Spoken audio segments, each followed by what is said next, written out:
So we are counting down now to the beginning of this new regime that will govern the use of Aboboyas on the highway. There's a ban on it led by the regional minister, the Greater Accra regional minister.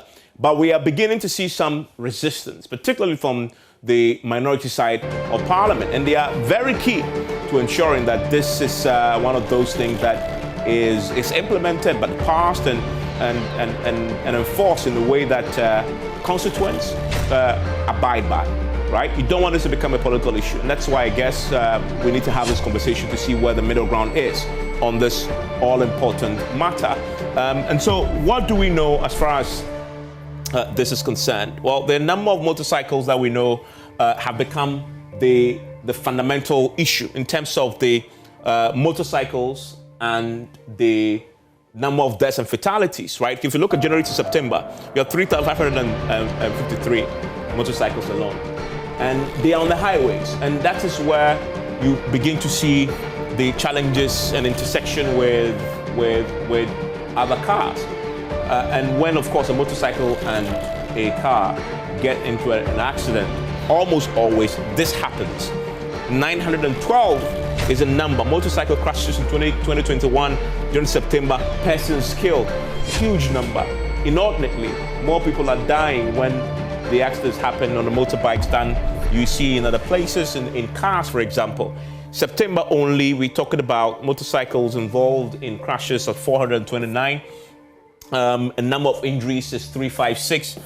Pretty significant numbers here we are talking about. And if you talk about September alone, 98 people were killed. It's the reason why there is this push towards this, which is we're going to look at very shortly. I will go through for you a very important, basis for this. There's a particular law that has formed the basis of this. We're going to talk about it here.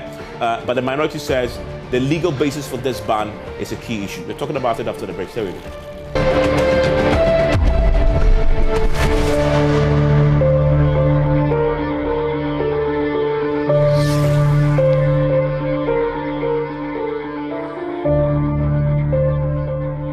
Thank you very much for staying with us. Very important conversation. It's about livelihoods, but it's also about respecting what the laws actually say on this matter. My guests who are joining me tonight. We'll be joined by Kwame Kodria-Chiahene. He's the Acting Director of Regulations, Inspection and Compliance at the National Road Safety Authority. This has to be something that the Road Safety Authority will be central in its enforcement. And so delighted for them to join me. DCOP Martin Ayi is a commanding officer of the Central Motor Transport and Traffic Department of the MTTD. And will also join us because the police must enforce this if indeed it's off the highways, as the regional minister had said. And so we'll talk to them. And then, of course, in Parliament, where there's been some tussle, some disagreement over this, we have Kennedy Osei-Nyarko, who is the chairman of the Transport Committee of Parliament and also MP for Asing constituency. But also joining me right now on Zoom is Kwame Govins-Aboboyaa. He is the ranking member on the Transport Committee of Parliament and MP for Adaklu constituency. And I'll start with him because he raised an issue about this that, of course, has become the basis for some, I guess, soul-searching on this particular matter. Mr. Aboboyaa, thank you for your time here on PM Express. Good evening, my brother, and good evening to your viewers. So, before we even go into your stance on this, is it a good policy intervention or not? Do you support it as in principle, at least? Well, I'm not sure what I'm supposed to support or disagree with on this. We do have laws in this country that govern everything we do. There's a very, very good reason why we should have that. If the question is to ask whether we should take steps to make our roads safer, I will be the first to say yes, because I've been a victim of road crashes before. And you and I have had this discussion for a long time. So, yes, I am committed to doing what we've always been doing to making sure our roads are safer for everybody. Now, the regional minister had announced a ban on Aboboyas on the highways.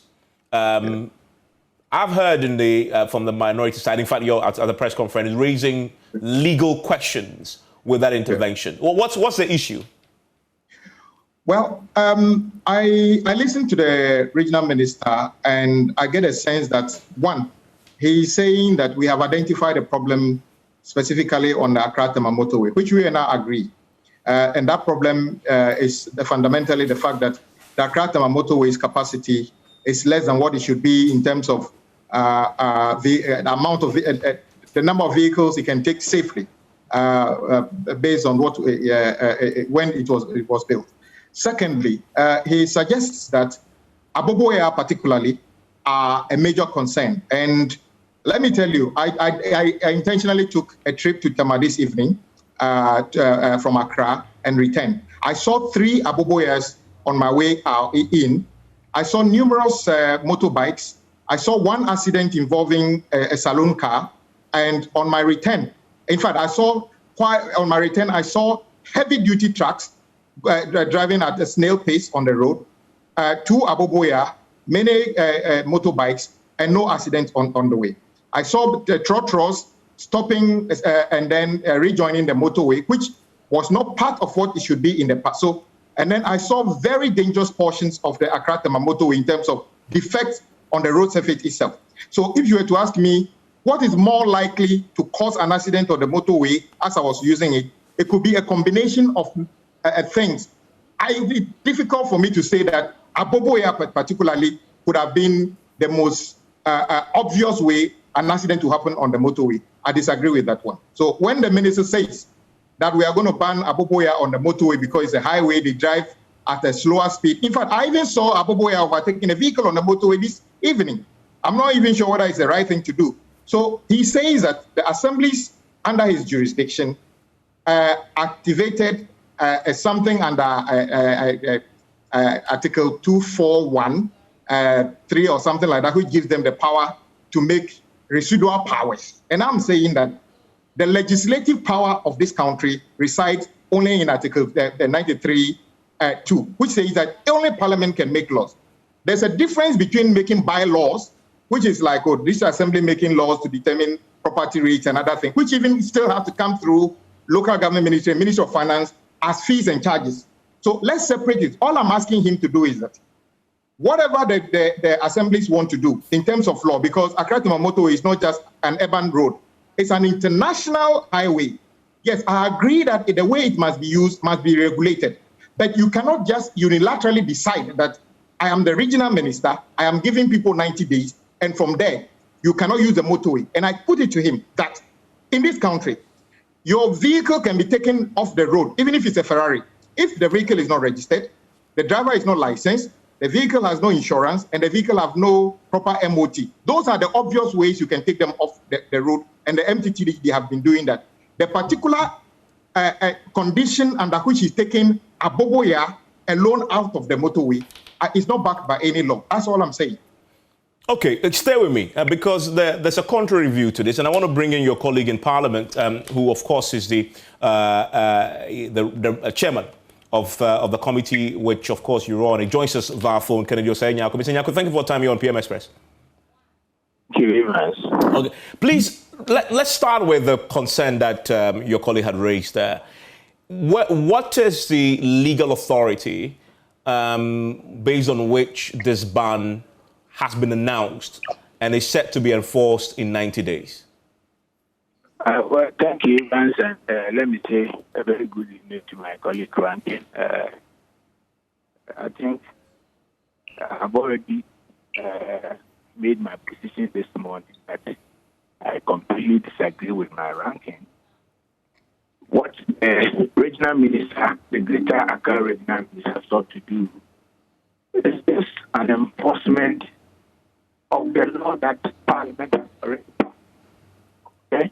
So there is the road traffic regulations, okay, which was passed in 2012, LI 180.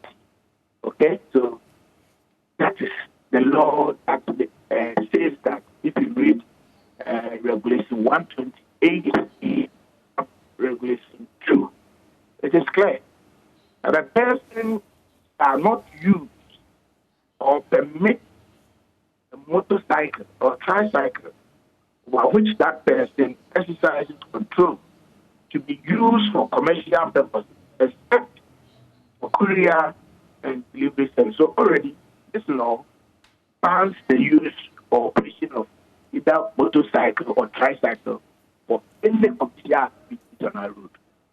What does the minister, the data grab minister, sort of do? He says that, okay, these tricycles that ride on our highways, especially on the motorways, okay, poses danger not to even other road users alone, but even the operators of the tricycles themselves. Okay? So they have started that. They said, okay, there's an existing law which we have failed as a country to even enforce those laws. We have failed as a country. But this law have been passed, this regulation has been passed in 2012. But for politics, what party they have neglected the law. I don't know whether they are afraid to implement it, but the law is clear. You cannot operate those tricycles for any commercial purpose, except you are using it for delivery service or courier. Touching with tricycle is not a courier service. It's not, you are not doing delivery services, okay? So the regional minister have not flouted any law. Okay, he saw that Greater Accra can do better when it comes to the issue of how we have this menace around. And look at this year alone. Out of over 2,000 plus accident deaths that have recorded in this country, 300 plus is through this Aboboyaa and Damoto title. Okay, so how long are we going to sit down as a country to watch our people losing precious lives? Yeah, but Mr. Nyako, the question though is, you quoted the law, that is the LI 2180, and you're right. That law says tricycles such as Aboboyaa should not be operated for commercial purposes at all. Yeah. But what the minister has done is to say, yeah, I'm still going to violate this law, but I'm going to allow them only to operate off highways. The question is specific. What is the basis of that variation, for example? Is there a particular basis, legal basis for that variation? Well, I don't think there's any legal basis for the variation. But I'm sure the minister is also looking at the economic, okay? He's looking at the economic impact aspect of banning it at the use of tricycles in its entirety. He's looking at it. If I should ban, what would be the economic implication to these people? We all know that the operators of these tricycles are also making their ends meet. And the minister, what I'm so happy is that he has been able to even sit down with the major waste management operators in this country and say, you know what? Because the life of our people on the highway is in danger, what we want to do is in each locality or in assembly or sub-metro, we want you to build or put up a transfer station so that this tricycle that cut waste and they have to drive from wherever they have to either come or to even Amasama to go and dump. We want to have this transfer station so they can just operate within their locality and go and dump it there so that the waste management companies will sort it out, and at night they will use their trailer to move it to the dumping site. Even this one economically, it's going to save our brothers who operate this one a lot of money. Because how come you drive a waste from here, let's say Taipa, for instance, throughout the motorway to go and dump it, and somebody says, I am going to make sure that I go to transfer station at Pedros or let's say something. If I die and you operate this tricycle to cut waste, you can just go and dump there. You can go as many as you can, make your money. I think all of us have to even welcome this whole arrangement. And I am praying that, and I'm hoping that other regional ministers, if we are not enforcing the law as a country as it is now, and I will encourage other regional ministers to also replicate it. They can operate. Nobody says that, no, it's illegal that they are operating. But we are also looking at economic aspect. They can operate, but we can restrict their movement so that they cannot come and compete on the same road with other fast-moving vehicles. I'm sure you have witnessed some of this. Yeah, I mean, and I laid out the statistics, but I want to bring back Governor Aboboyaa. Mr. Aboboyaa, so the law is clear that Aboboyaa's existence as a commercial vehicle is in itself illegal. So they shouldn't exist in the first place. However, I mean, politicians, members of parliament, you've looked on for this to happen. So there's no law that allows this to happen in it. The law actually forbids it.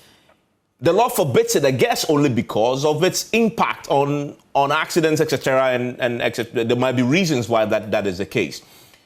What the minister is simply doing is making sure that you limit that risk. Does he need another law for that to happen when the law already bans the existence of the thing? Well, there can only be a crime. There cannot be anything like a small crime or a big crime in this case. I agree with you entirely when you say LI 2180 says that you cannot use these things for commercial purposes. But there's a reason they are using it, as my chairman suggests. All that we needed to do is this. That is why we went back to augment the law of the National Road Safety Commission to make them authority. And we expected them to, from there, change the LI and also bring some regulations, which they are in the process of doing. In the process of developing those regulations, all these things will come to play. I listened to the regional minister talking about the majority of Aboboyas in this country don't have insurance, don't have, MOTs and everything. Of course, even if a Ferrari is driving on a motorway without, insurance or MOT, it has to be taken off. So what is the specific thing about Aboboyaa? Evans, the question is, we have more motorbikes than Aboboyaa on the Accra-Tema motorway, as I've been seen this evening. What is the specific thing about Aboboyaa we're talking about? I tell you this. Somebody wants to implement a ban on Okada and everything, and is testing it on Aboboyaa because there are far more motorbikes on the motorway. And you're asking me if we need another law. Yes, we need to change the law. That is why I said that if this is what the regional minister in assemblies want to do, let them package these things, send it through the Ministry of Transport together with National Road Safety Authority. It will be brought back to Parliament for us to see holistically what we can do. Evans, if you don't take time, do you know what will happen? The Greater Accra Regional Minister in the assemblies will make rules as to how certain roads should be used in Accra. Volta Regional Minister will make laws on how certain roads should be used in Volta region. By the time we finish the 16 regions, if you were to drive from Accra to Boku, to Paga, you would have to understand the various restrictions and limitations on every road. It will be chaos. And the regional minister said that they have a right to make that law because of Article 241(3). And I said, no, the legislative power of this country only resides in Parliament under Article 93(2). And what has been given to the local authority to do is not envisaged to be a parent lawmakers. It's just to be bylaws. So the regional ministers' intentions are good, but the implementation is problematic. All we are calling for is to do this thing right. Nobody is saying that we are happy, and there's no statistics. As you and I have had this conversation before, far more people die in vehicular accidents than on motorbikes and everything. We know that fact. Every life lost, even one lost, is too much for us. We all understand that. So nobody should make it look like Okada or Aboboyaa are the major causes of accident anywhere, because the road statistic doesn't support that. That's what we're saying. Okay. We want to make it better, but make it better through law that is enforceable. So we don't do what we did in 2012 by bringing a law which is not enforceable. To this evening, Okada is operating in front of Parliament. The policeman who go to work in Adaklu this evening will probably take Okada. We know the law wouldn't work. MTTD have tried and they have failed simply because the law is not enforceable. We need to change the law instead of pretending that implementing portions of it would address the problem. It wouldn't. DCOP Martin has just joined us. Also joining me is Mr. Kodia Tuaheni with the Road Safety Authority. I want to bring in DCOP Martin. They encounter the Aboboyas and they deal with them on a daily basis. They know what the problem with Aboboyas are. He is obviously the Central Motor Transport Traffic Department commanding officer and joins on the line. DCOP, thank you for your time here on PM Express. Please kindly unmute for me. Mr. Kodia Chiahani, please also unmute for me. Hello, DCOPIA. Yes, good evening to your cherished viewers and listeners this evening. Thanks for joining me. DCOPIA, let me ask you, what is the police experience with Aboboyas on the street?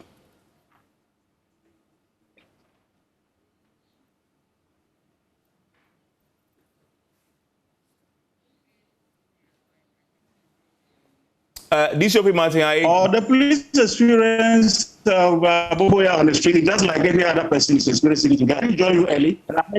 Hello? Yes, I can hear you. I heard somebody say that motorbikes are not, that is not a position of the law. The law says that the authority shall not register paying passengers. There's an exception. The exception is that you could use motorbikes for courier services and as well as for delivery services. So in a nutshell, the motorbikes are not completely banned from being used as commercial for commercial purposes. Yes, you ask what we notice or what is our experience. We are all Ghanaians. We know the havoc the motorbikes as well as motorcycles are causing in our streets. And I think as any intervention that comes to let us lessen the accident we have on our road is welcome. I am not to say whether anybody, the minister has done a right thing or not, but we all agree that yes, these motorbikes are causing so much nuisance on our roads, and so this ban on the use of Aboboyas on the motorway is in the right direction to me. So it's in the right direction, and I feel that we must all welcome it and ensure that it actually works. I mean, as police officers, you enforce the law. If you saw an Aboboyaa on the highway and you stopped the Aboboyaa, for example, and you say they've breached regulations, what law are you going to use, for example, in this case, to sanction that Aboboyaa? You recall that the regional minister said all the assemblies in Accra have passed a bylaw to regulate the use of Aboboyas in Accra, in the Accra region. And so that those bylaws or the bylaws in respect of this could be used. And because if you look into the airline that we are all quoting, there is no specific provision that bans motorbikes or motorcycles from the motorway. But if there's a bylaw, we could use a bylaw. We use a bylaw to enforce it.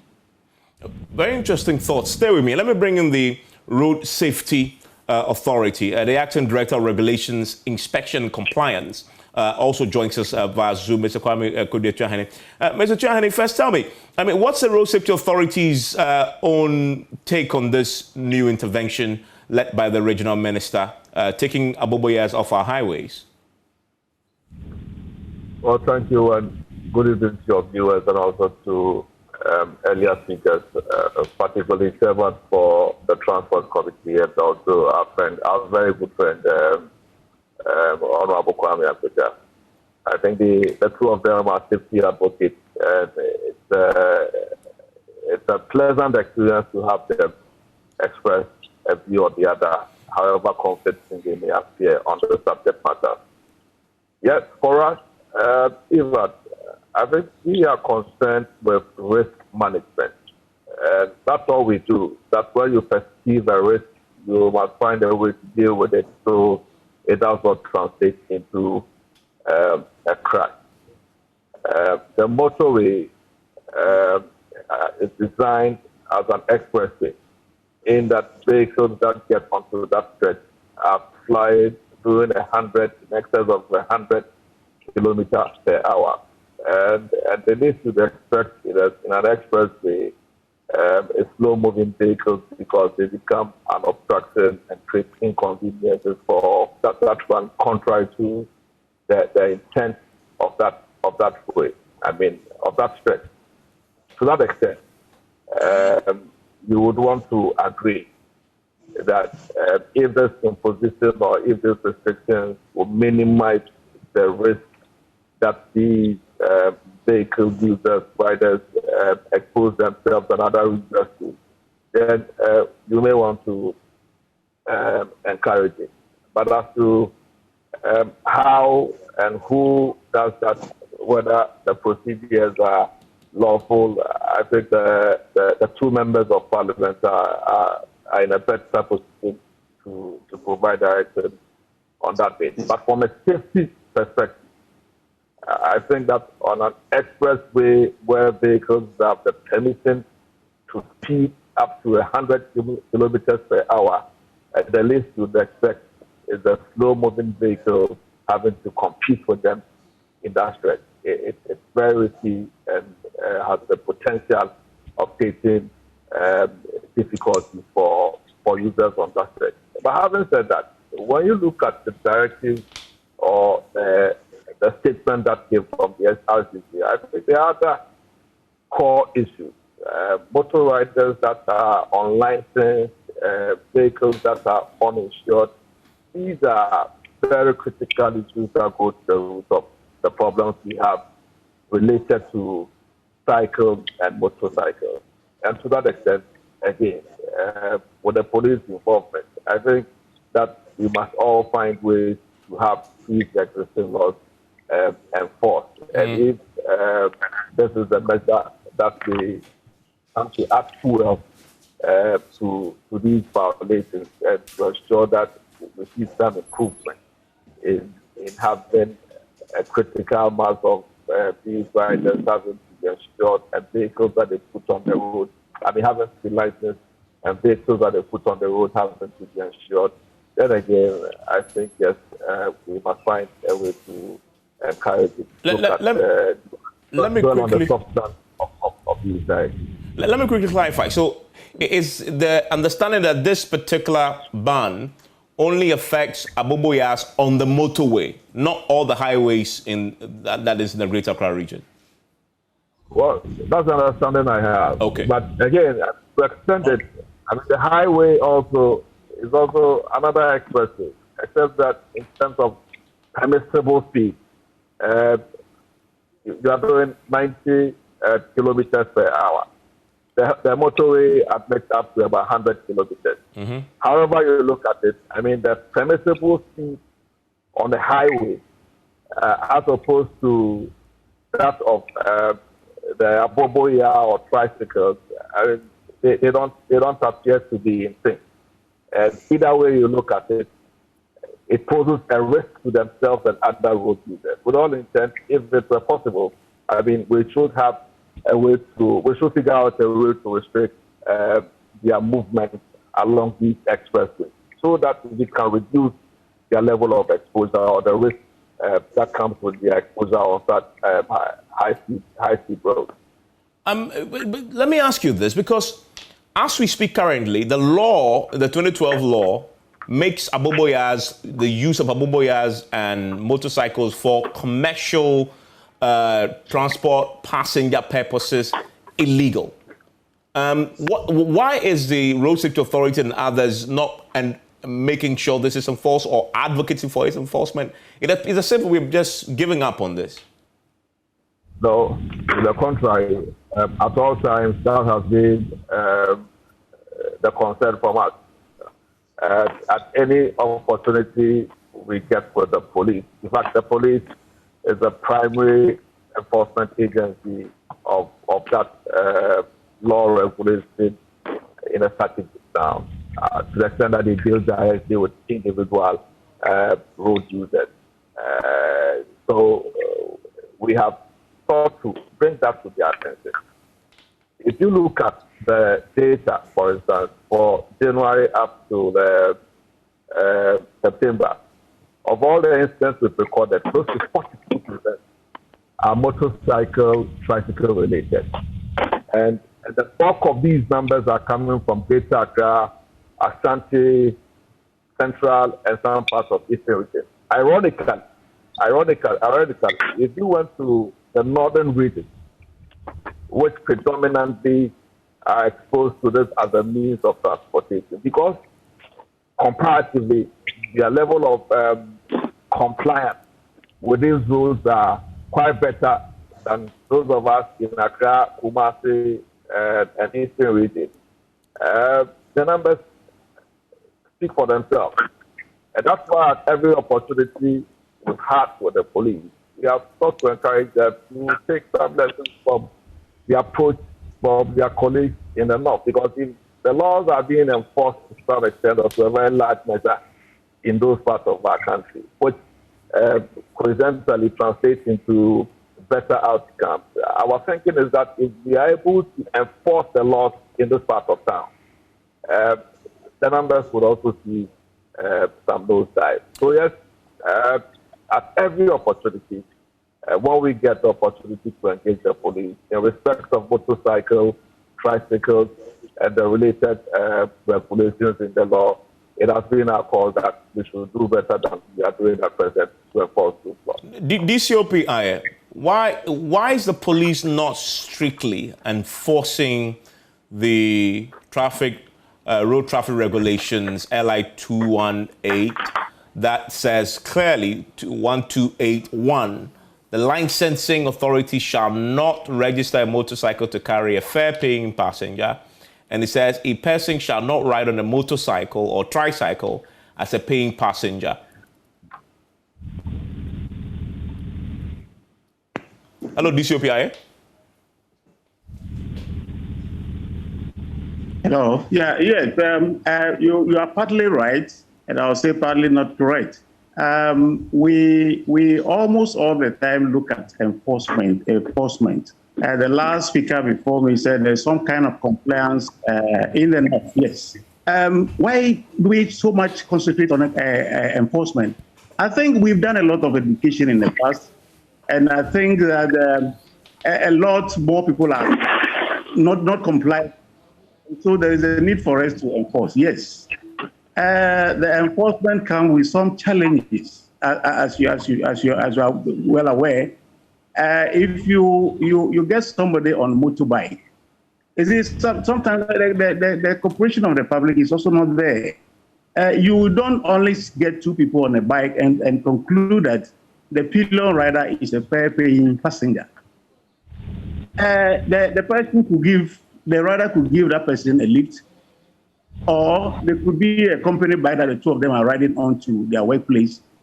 So most of the time when we arrest these people, we do not say that they are using it for commercial purposes. We instead look for the document that the rider must possess before being on the road in the first place. And so that is why it appears as if we are not enforcing it, but in a way we are enforcing it. We are enforcing that people should not carry people for a fare. So for that matter, it should not be used for commercial purposes. But between the two of them, you know very well that if you sit on a motorbike, and for instance, a policeman stops you and asks you whether the man has taken any fare from you, let's be frank. Will you be honest to say that yes, you pay something to him? These are some of the challenges. And so when we arrest them, we just look for some other documents, or if they are not wearing protective gears, so we prosecute them. Because sometimes it's very difficult to prove as to whether a pillion rider is a fare-paying passenger or not. Has this law become impossible to enforce? Should we scrap it? Should we change it? No, to me, it should not be changed. You see, sometimes, to add to what I've just said, sometimes we ourselves, we pose as passengers. So we know what we are doing. So when we are mounting an operation of such nature, we use policemen as if they are Okada, they are patrons of Okada. That is the only way you can get somebody who is operating Okada to admit that yes, I am, because your fellow colleague boarded the motorcycle and pay. So you can use that one as an evidence against the rider. But if you want to rely on the general public, let me find out whether you pay. Also, he only gave me a lift. Oh, he's a friend. He just got me a lift. But DCOP, I mean, we know where the Okadas, they have a station. All of them have stations where they operate from now. it's everybody knows where they are and where they pick the passengers. If we're strictly, I'm just asking whether this law, it's possible to enforce it the way it's written, because if it is, we shouldn't have Okadas and Aboboyas operating commercially with passengers in them or anywhere in the country. But that's not the case. So should we do something about the law and write a more practically reasonable law that can be enforced? Oh, this law is not a law that cannot be enforced. It is because we are not cooperating with the law enforcement agencies. What you said is that, yeah, you can get a group of motorbikes, so to speak, that is their station. But what will you hold them for? That they are waiting for passengers? And not until somebody boarded that motorbike, which I even earlier said that they are not even willing to tell you whether they are fare-paying passengers. Oh, I've just been given a lift and somebody drops me. And the law is not against any bike carrying any other person. It is only about a fare-paying passenger. So when you don't have the evidence that that man who sat on the motorbike had paid anything to the rider, where lies the evidence? But the first part of that law says the licensing authority, which in this case with the DVLA, shall not register a motorcycle to carry a fare-paying passenger. I guess so. Let me ask: these Aboboyas, are they being licensed for what purpose? For the carrying of passengers or other commercial purposes? Hello. Yes, sir. Okay. We may have a challenge there, but I want to get that clarity from the Road Safety Authority's rep with us, because it's a very important clarification to have. Mr. Chairman, yes. Evan. Yes. Yeah. What you're saying is about the licensing authority are not to register motorcycles or motorbikes for commercial purposes, in the sense that they are not to carry fare-paying passengers. Yes. Is that not right? Yes. Yes. And what we are saying is that, yes, any person you see on a motorbike, the evidence that the person is a fare-paying passenger should either come from the person or the rider. And I'm telling you that we live in a country where people are unwilling to assist us to get to the bottom of this thing. But the law does not prohibit any bike from carrying any person. What the law prescribes is that the person shouldn't be a fare-paying passenger. So if I carry you or I carry my wife to workplace, I've not offended any law. And if I carry a colleague from my house to workplace, I've not offended any law. The difficulty is getting to know whether the person pays some money to the rider or not is a problem. Okay. On the ban on Aboboyas on the highways, I mean, tell me, you'll be enforcing this. Will you be enforcing it only on the motorway or all other highways in the Greater Accra region? Yes. The ban is not only on the motorway. It is also on all principal streets, all major routes within Accra. We know for sure that most of these Aboboyas are used in carrying refuse from one place to the other, and it goes to the refuse like the Zoom Lion. Zoom Lion has, or in the process of building up transit or something called this, so that if you leave and lift refuse from, let's say, Legon, you do not need to travel all the way to Oponglo before you put it there. There's a transit place that you go to dump this waste without necessarily using the high streets, so that the bigger truck or the compactors will come and load the refuse from there. So in fact, you are not supposed to crisscross the entire city of Accra to enable you put your refuse at the designated place. So it's not only the motorway, but it's also all other ceremonial or trunk routes in Accra. Okay. I mean, I'm going to take a quick break. So that offers some great clarity for everybody else who uses Aboboyaa. So everywhere else, Principal Street, no Aboboyaa in 90 days. But it comes back to Ms. Agboja's question, which we'll return to after this break, because he's made the point that if we want to do this and do this well nationally, because if it's good for Accra, why shouldn't it be good for Ashanti region? Then why shouldn't we rather consider a more sustainable approach to this, which is bring a proper legislation to Parliament that then fixes the law and allows all regions of the countrywide enforcement of Aboboyaa. If indeed Aboboyaa are such a big problem, then why don't you ban it everywhere else across the country? I'll take the thoughts of the Road Safety Authority and the chairman of the committee on that and get Aboboyaa's thoughts also on this, and the police also, when we return from this break.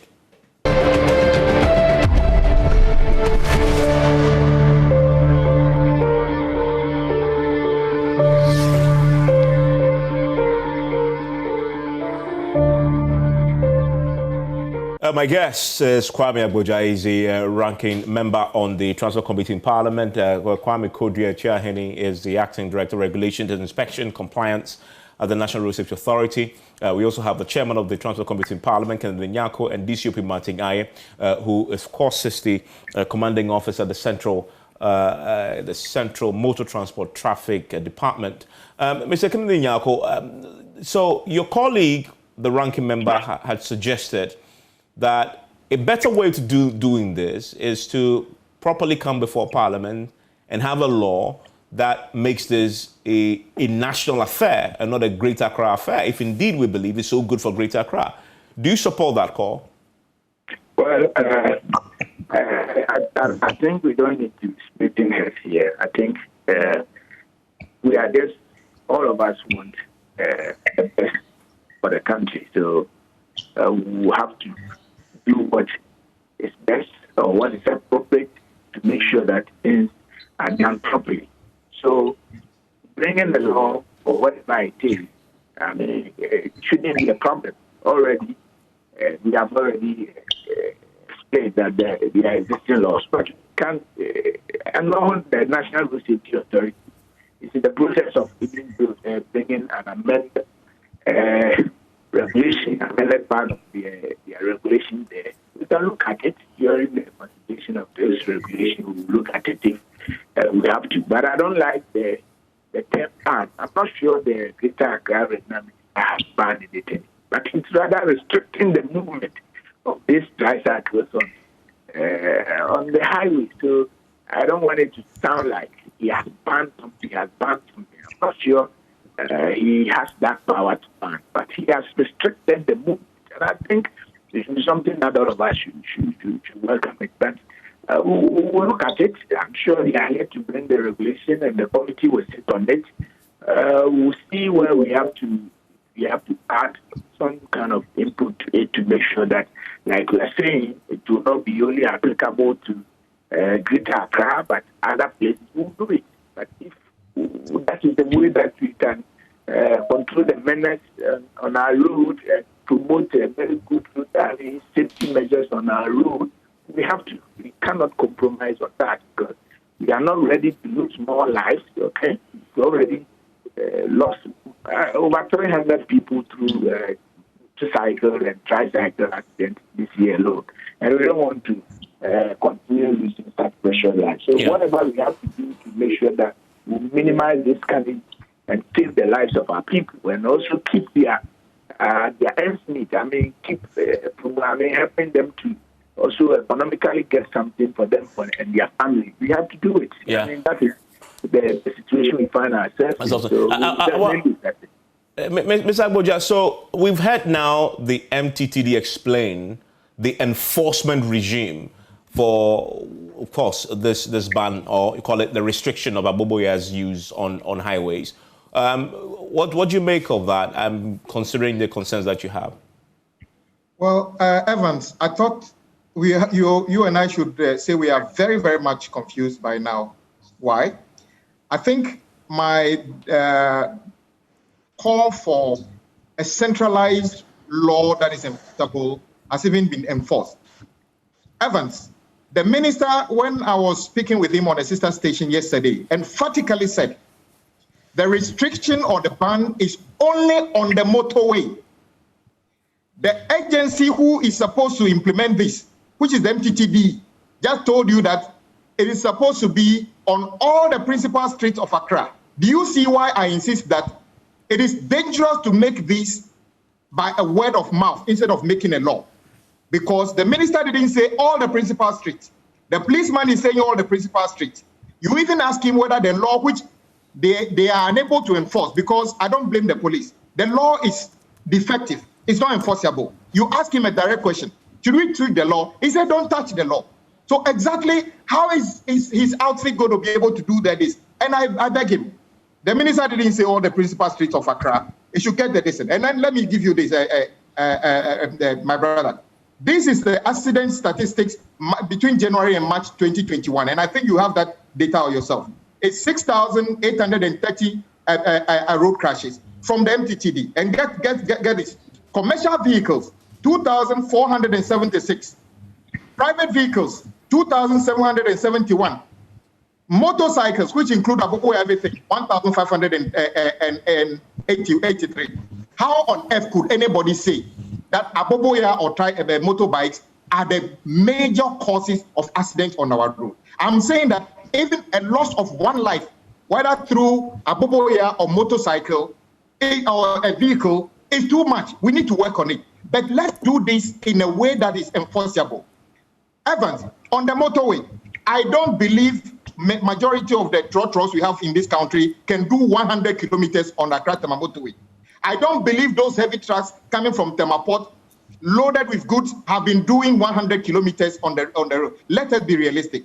If we want to do this to decongest the major roads in Accra or across the country, I am all for it. But you cannot do this by a word of mouth or by a bylaw in an assembly, because the legislative powers of this country is only residing in Article 93(2) of the Constitution. So it is a very simple thing. So all this talk about, I'm so surprised at what the policeman said. I thought he could have been the first person to say that, look, the law is not working. We are the police people. We are not lawmakers. Get the law to an extent that it is enforceable. But he says don't touch it. And you see, for my brother from the MTT, National Road Safety, their hands are tied. They have already committed to tweaking the law to make it work. And we said in Parliament, we will support them. So we are just ready in Parliament. That is why I'm recommending that the Greater Accra Regional Minister should take advantage of the opportunity that exists now that the National Road Safety Authority hasn't brought the bill here to Parliament. They should quickly contact them and put in all that they want to be done so that we can make it a national issue. Like I agree with you. If it's good for Accra, why wouldn't it be good in Kumasi? In any case, the accident data in Ashanti region is bigger than the Greater Accra region. So what are we talking about? I want to quickly read the minister's exact words on this at his press conference as reported by The Graphic. And I want to quickly, because it's important, just to clarify this. He says, quote, effective November 1st, 2021, no motorized tricycle shall ply the motorway. However, in line with the intended exercise, all motorized tricycles should keep away from all major highways and principal streets and restrict their operations to community riding by February 1, 2021.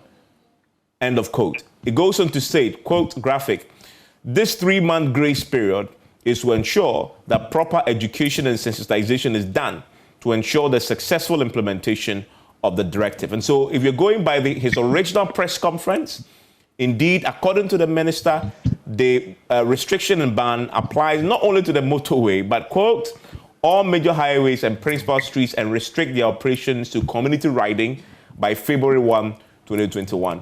We'll see, of course, we've heard about the enforcement by the police. Enjoy the rest of your evening.